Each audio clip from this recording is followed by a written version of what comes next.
ابھی 3 میں آپ کو کرونا وائرس کے بارے میں 3 وظیفے بتا چکا ہوں، اب چوتھا بتاتا نہیں ہوں۔ چوتھا اس لیے بتاتا ہوں کہ ایک لطیفہ ایک حکیم صاحب تھے نا، حکیم صاحب، یہ حکیم بڑے کنجوس ہوتے ہیں، یہ کوئی خاص نسخہ اپنے کسی شاگرد کو بھی نہیں بتاتے، ہمارا کاروبار ٹھپ ہو جائے گا۔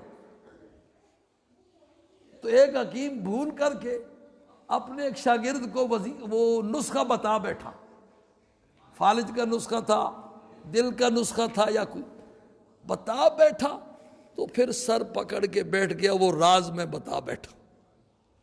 سوچنے لگا اب کیا کروں؟ تو اس نے کہا وہ تو یاد ہے نا تمہیں، یہ بھی ہے، دوسرا بھی بتلایا، ایک یہ بھی ہے، تیسرا بھی بتلایا، کہتا ہے ایک یہ بھی ہے، چوتھا بھی بتلایا، 10 نسخے اکٹھے بتا دیے اس کو۔ تو 10-12 نسخے بتانے کا کیا فائدہ ہوا کہ وہ پہلا بھی اس کو بھول گیا۔ نیٹ پہ، اخبارات پہ، سوشل میڈیا پر وظیفوں کی بھرمار ہے، لیکن کوئی اللہ کا بندہ یہ نہیں بتاتا کہ اصل کام گناہوں کو چھوڑنا ہے۔ وہی میں نے کہا نا، بلڈ پریشر کی قیمتی گولی کھانا آسان ہے، نمک چھوڑنا مشکل ہے۔ شوگر کی گولی کھانا تو آسان ہے، چینی چھوڑنی اور پیپسی چھوڑنی مشکل ہے۔ تو 3 میں آپ کو بتا چکا ہوں، اور چوتھا بم ہے پورا، لیکن عمل تم نے کرنا نہیں، مجھے پتا ہے، نہ پہلوں پر تم نے کیا نہ اس پر کرنا ہے، لیکن چلو میں بتا دیتا ہوں۔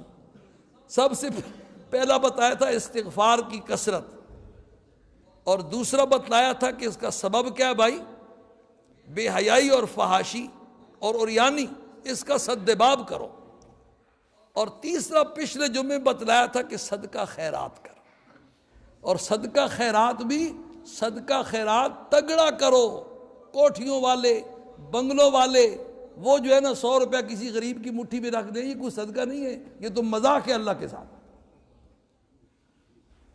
جتنی ملکیت تمہاری ہے، اس ملکیت کا 10واں حصہ بھی اگر تم نکال دو تو پاکستان کا سارا قرضہ اتر جائے اور کوئی غریب فقیر نہ رہے، اور پھر دیکھو وبا ٹلتی ہے نہیں ٹلتی، کر کے دیکھو۔ ایک مولوی صاحب کے پاس ایک سیٹھ آیا، سچا واقعہ سنا رہا ہوں، تو سارے ٹیسٹوں میں کینسر آ رہا ہے، انہوں نے کہا کوئی تگڑا صدقہ کرو۔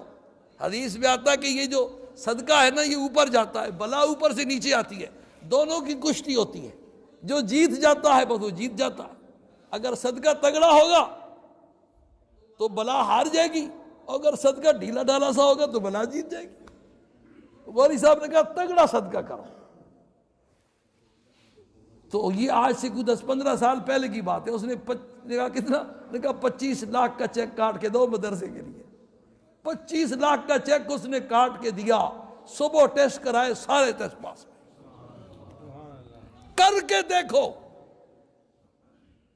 یہ جو 100 روپے 200 روپے جو ہے نا، یا 10 روپے لائن لگائی ہوئی ہے غریبوں فقیروں کو دینے کے لیے، جو عذر کرنے کی چیز ہے، اس کے لیے ایمان چاہیے، یقین چاہیے، ایمانی قوت چاہیے۔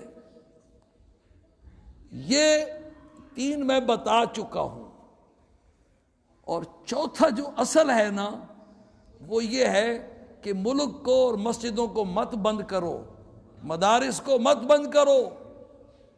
یہ وقت تو تھا کہ سارے مسجدوں میں جمع ہو کے اللہ اللہ کرتے، یہ تمہیں انگریز نے ڈرا کر کے جو ہے نا مسجد نبوی بھی آج بند ہو گئی ہے، جمعہ بھی وہاں نہیں ہو رہا۔ پچھلے سے پچھلے جمعے غالباً میں نے آپ کو واقعہ سنایا تھا، نوشہرے میں ختم بخاری کا ایک پروگرام تھا، تو حضرت مولانا احمد علی صاحب لاہوری رحمۃ اللہ علیہ کے ایک شاگرد سے وہاں ملاقات ہوئی، دیر بابا ان کو کہتے ہیں۔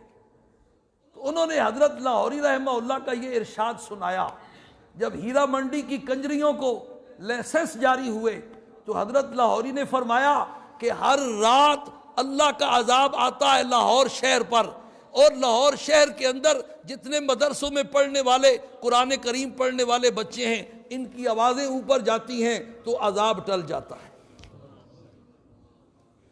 تو اصل کرنے کا کام تو یہ ہے، یہ مدارس کھولنے کا وقت ہے نہ کہ بند کرنے کا، یہ مسجدیں کھولنے کا وقت ہے نہ کہ بند کرنے کا۔ اصل جو کرنے کا کام ہے دل پہ ہاتھ رکھ کے سنو، وہ کیا ہے؟ عورتوں کو گھروں میں بند کر دو۔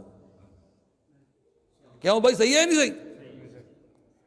یہ میں نہیں کہہ رہا ہوں، قرآن نے کہا وَقَرْنَ فِي بُيُوتِكُنَّ، گھروں میں ٹک کے بیٹھو۔ کرنا کا معنی یہی ہے، وَقَرْنَ فِي بُيُوتِكُنَّ وَلَا تَبَرَّجْنَ تَبَرُّجَ الْجَاهِلِيَّةِ الْأُولَىٰ، گھروں میں ٹک کر کے بیٹھو اور مت جاہلیت والے زمانے کی طرح جو ہے نا بے حیائی اور فحاشی کے ساتھ گھروں سے باہر مت نکلو، اور اگر نکلنا بھی ہے تو یدنین علیہن من جلابیبہن، چادر اوڑھ کے نکلو۔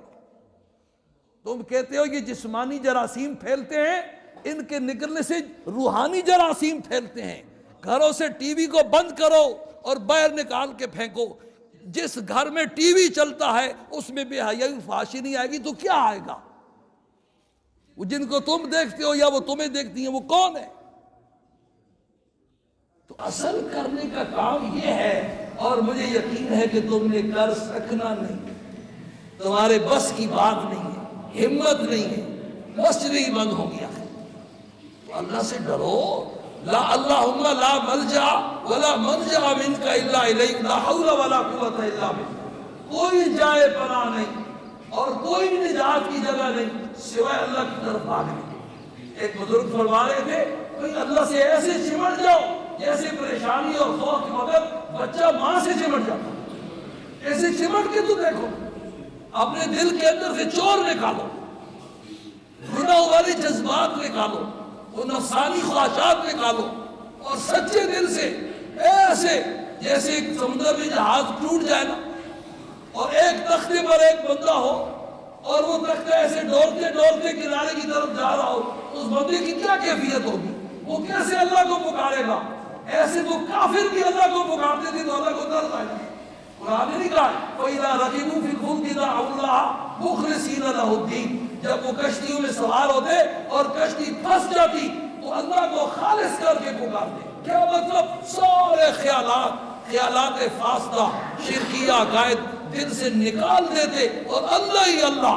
تو پھر فَلَمَّا نَجَّاهُمْ إِلَى الْبَرِّ إِذَا هُمْ يُشْرِكُونَ، اللہ ان کو نجات بھی دیتے۔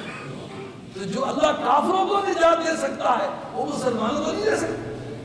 اصل کرنے کا کام یہ ہے، اس کے لیے ہم تیار ہیں۔ اللہ پاک ہمارے ہاتھ پر رحم فرمائے۔ بہرحال دل کو مضبوط کرو، کچھ بھی نہیں ہوگا۔